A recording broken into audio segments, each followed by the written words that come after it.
বর্তমানের যে পোশাক, এই পোশাকে পুলিশ বাহিনী সন্তুষ্ট নয়।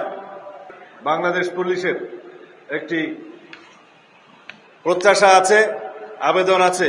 বিভিন্ন পর্যায়ে আমি আলাপ করে এবং সর্বস্তরের পুলিশের কর্মকর্তাদের সাথে আলাপ করে যেটা অনুধাবন করেছি, বর্তমানের যে পোশাক, এই পোশাকে পুলিশ বাহিনী সন্তুষ্ট নয়। সুতরাং যাতে আমাদের আগের ঐতিহ্যমণ্ডিত যে কোনো একটি পোশাক বাংলাদেশ পুলিশ বাহিনী পায়, সেজন্য সরকারের সর্বোচ্চ মহলে আমরা আলোচনা করে একটি সিদ্ধান্ত দেব ইনশাআল্লাহ।